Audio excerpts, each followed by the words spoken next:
First of all, thanks to ISDM for giving me this opportunity to share my perspectives on what I believe to be one of the most important opportunity for us in India. And this opportunity is about empowering our youth. This opportunity is about thinking big. This opportunity is about creating a new model for the world. This opportunity is about moving millions of people out of poverty to become consumers, to become middle class in a very short period of time.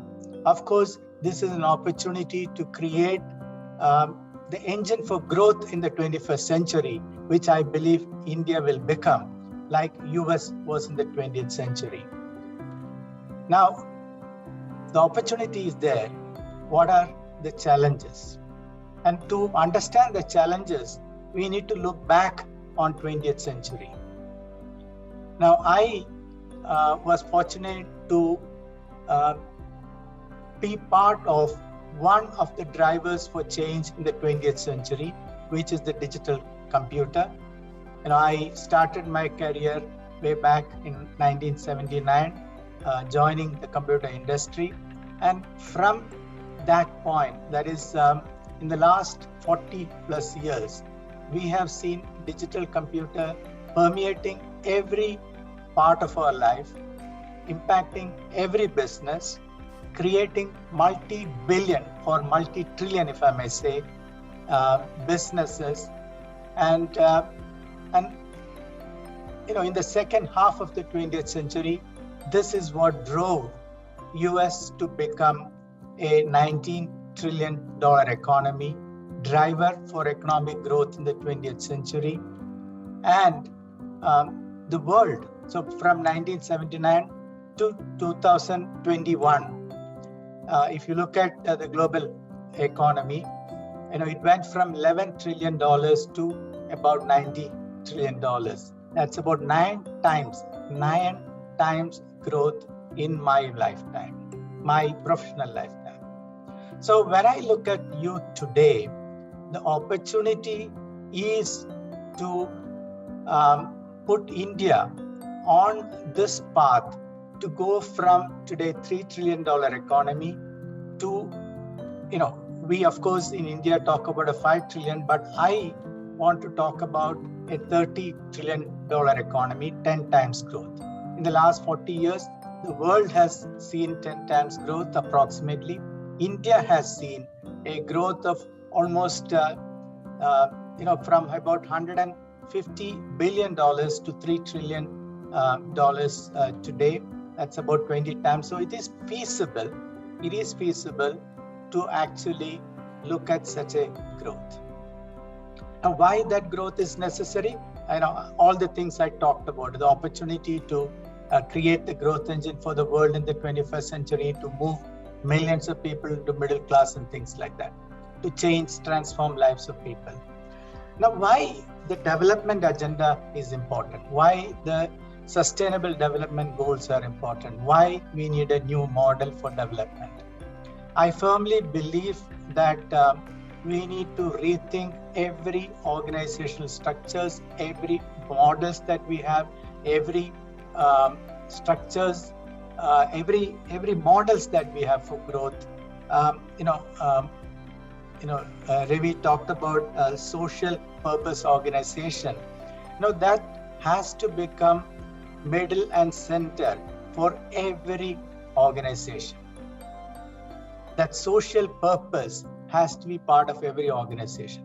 The reason for this is, if you look at the 20th century model of development, it has left us with disparity of income, significant disparity of income under every forms of government, every form of government, whether it's a capitalist society, an autocratic society, a democratic society, market-driven society, any model that you can think of, disparity of income has significantly increased. And it has increased even during a crisis like the COVID crisis. Second, it has left us with all the challenges of climate change.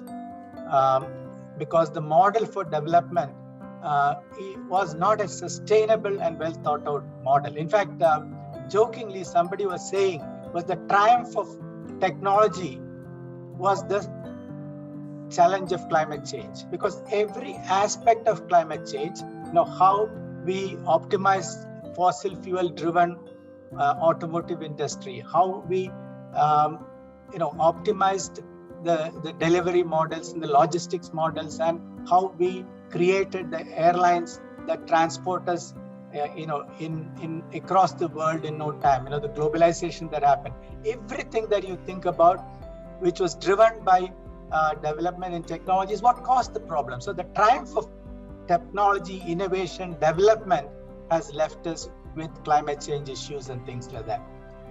It has also created the haves and the have-nots, the digital haves and the digital have-nots, because today you cannot live without digital technology.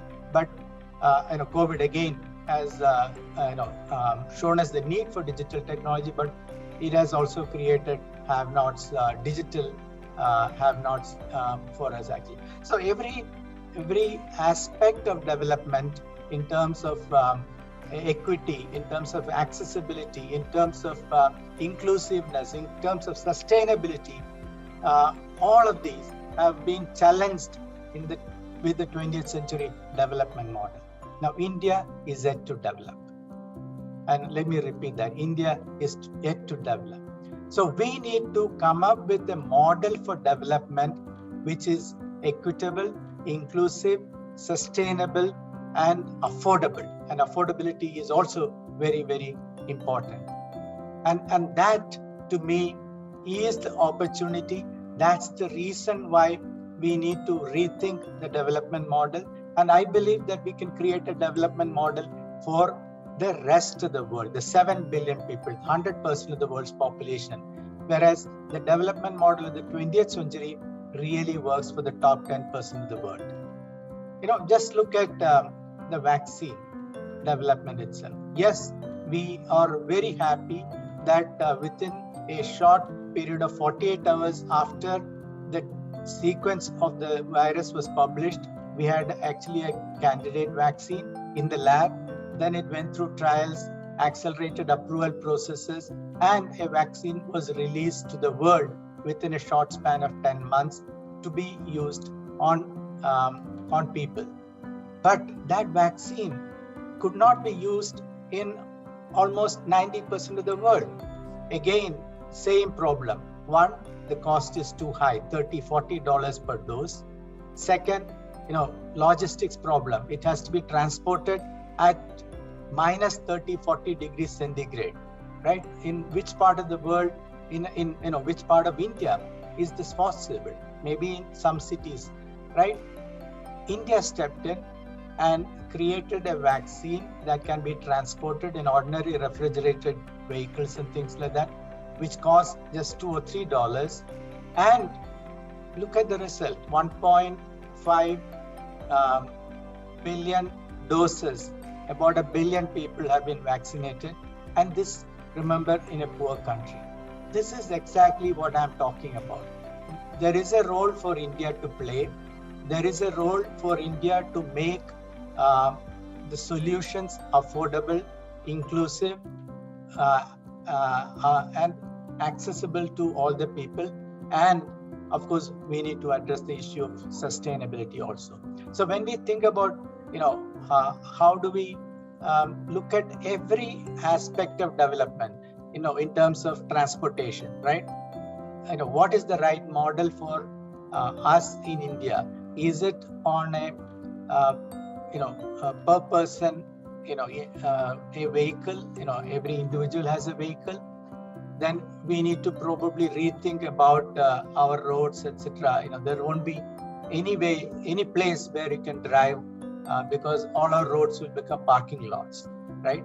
So we need to rethink solutions, and this is what I believe the development model that we need to create for India and for the world. And that's the reason why I believe that we need to think about the model that is important for us and for every industry, every sector, every aspect of our life, and make sure that the solutions that we come up with, at least within the context of India and within the context of a developing country, is the model for the 21st century. Now, if I come to the question of the skill sets that are required, the talent that has to look at these things, etc. Of course, digital today is given because we need to take advantage of digital technology. But to me, even more important than digital technology, I would put empathy at the top, because without empathy, without you putting yourself in the shoes of the consumers, the customers, the citizens, the ordinary people, you are not going to come up with the right solutions. If you can actually step into the shoes of your customer and the consumer, citizen of the world, I am quite sure that you will come up with the right solution. And this is true for every business. And that's why I said, every business is a social purpose organization. Every person has to be empowered to deliver to their fullest potential. And to deliver to the fullest potential, another capability that you need to develop is, of course, listening, learning, etc., but also to understand from the experiences of other people. Now, what is management? To me, management is encapsulation of experiences of other people, encapsulated into tools, techniques, algorithms, models, processes, templates, ways in which they have shared with us their learnings and their experiences, such that we can use that knowledge faster, cheaper, better, and we don't make the same mistakes that others have made. We are able to then focus on things that have not been thought of, come up with new models, come up with new innovations, come up with new solutions, etc. And that's the reason why management science is a science to me. It is something that needs to then be inculcated into every person, especially every youth, as they think about their future.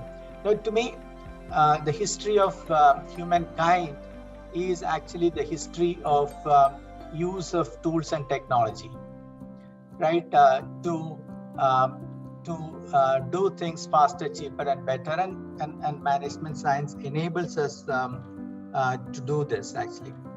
Now, if we are able to come up with a new model, if we are able to empower our youth with the skills, the knowledge, and the empathy that is required, if we are able to find solutions, creative solutions, innovative solutions to the development goals that we have set to ourselves, how do we create a society that is sustainably consuming rather than consuming to create a growth economy, right? There's a key difference between these two.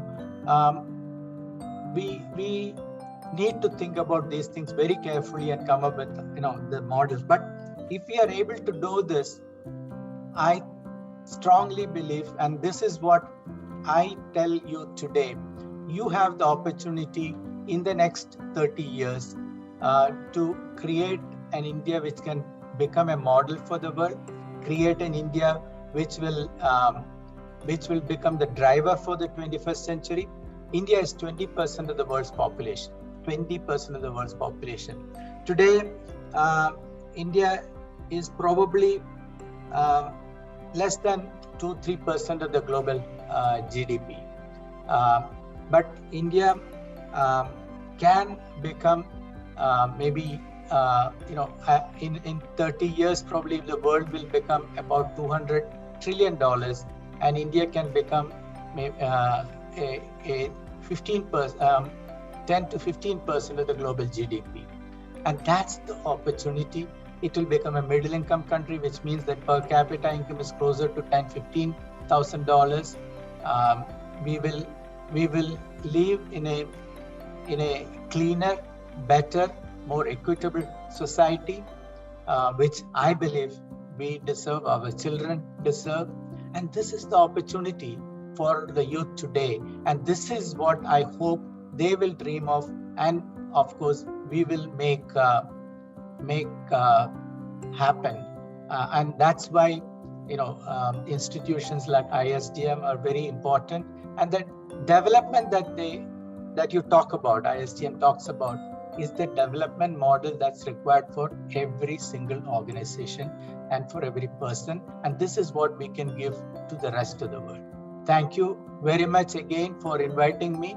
Thank you for allowing me to share my perspectives. And I wish you all the very best over the next 2 days as you deliberate on the model for growth for India and rest of the world. Thank you very much.